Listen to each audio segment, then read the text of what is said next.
अस्सलाम वालेकुम my dear students. मेरा ख्याल है आप सब ठीक होंगे, खैरियत से होंगे। डियर स्टूडेंट्स, आज का हमारा टॉपिक है बराह रास्त तबादला का निज़ाम, जिसको हम बार्टर सिस्टम भी कहते हैं। स्टूडेंट्स, ये जो निज़ाम है बेसिकली बराह रास्त तबादले का, इसको हम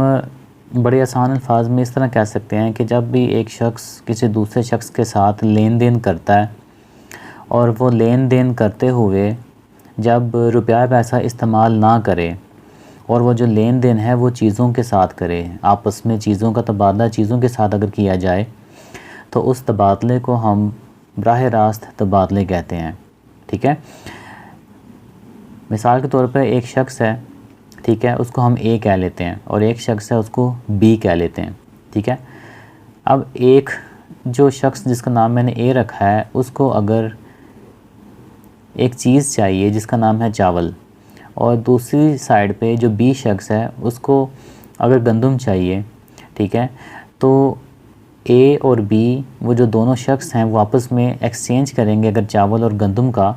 तो इस किस्म के एक्सचेंज को, इस किस्म के तबादले को जो चीज़ों के साथ है, ठीक है, चावल भी एक चीज़ है और गंदम भी एक चीज़ है, तो जब चीज़ के साथ उन दोनों ने लेन देन किया या तबादला किया आपस में, तो इस तबादले को हम बराह रास्त तबादला कहेंगे या बार्टर सिस्टम कहेंगे। और जब पुराने दौर में जब पैसे की इजाद नहीं हुई थी, रुपया पैसा इन्वेंट होने से पहले लोग इसी किस्म की जो है ना वो ट्रेड करते होते थे, चीज़ों से तबादला करते होते थे आपस में, एक दूसरे की ज़रूरियात पूरा करने के लिए वो एक दूसरे के साथ जो एक्सचेंज करते थे वो चीज़ों में होता था। किसी ने किसी से कपड़ा ले लिया और आगे से उसको खाने की कोई चीज़ दे दी, ठीक है, जूते ले लिए, टाई दे दी, शर्ट ले ली,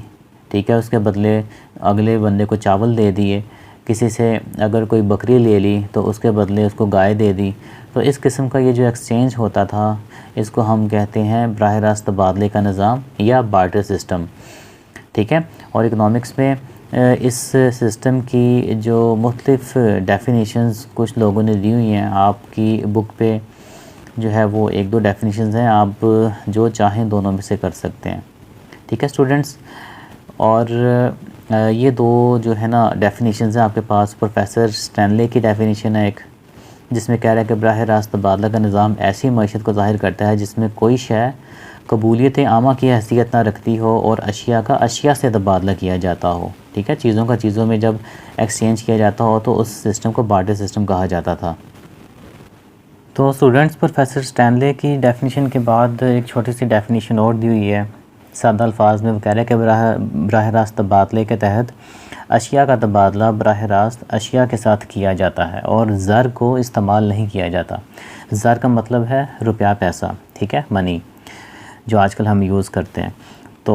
ये छोटी सी जो थी एक डेफिनेशन और इंट्रोडक्शन था, तारुफ था बराह रास्त तबादले का निज़ाम क्या होता है और इसमें लोग जो है वो किस तरह से चीज़ों का लेन देन करते थे, ये आपने आज सीखा है। तो इंशाल्लाह मिलते हैं अगली वीडियो में, जिसमें हम देखेंगे कि जो बार्टर सिस्टम था उसमें लोगों को किन किन मुश्किलात का सामना करना पड़ता था। ठीक है, क्योंकि उन मुश्किलात की वजह से ये सिस्टम फ्लॉप हुआ और आज जो है, आज के दौर में ये निज़ाम कहीं कहीं पे पाया जाता है, बहुत कम सा माइनर सी फॉर्म में पाया जाता है। जैसे कि अगर हम अपने देहातों में देखें ना, तो कहीं कहीं पे लोग एक दूसरे के साथ एक्सचेंज करते हैं, किसी ने किसी से गंदम ले ली, उसको शक्कर भेज दी, किसी ने चावल भेज दिए आगे से, किसी ने उसको घी भेज दिया। तो इस किस्म का एक्सचेंज आजकल होता है, लेकिन बहुत ना कम सतह पे होता है। तो नेक्स्ट टॉपिक में, नेक्स्ट लेक्चर में हम इंशाल्लाह ताला बार्टर सिस्टम की वो सारी डिफ़िकल्टीज़ को डिस्कस करेंगे, वो कौन कौन सी मुश्किलात थी जिसने इस निज़ाम को जो है वो ख़त्म कर दिया और लोगों ने इस निज़ाम को फॉलो करना ख़त्म कर दिया। तो डियर स्टूडेंट्स, अगर आप इस चैनल पे नए हैं तो इसको ज़रूर सब्सक्राइब कीजिएगा, वीडियो को लाइक एंड शेयर कीजिएगा और बाकी फ्रेंड्स के साथ भी शेयर कीजिएगा। ठीक है, अपना ख्याल रखिएगा, मिलते हैं अगली वीडियो में, अगले लेक्चर में। फ़ी अमान अल्लाह, अल्लाह हाफ़िज़।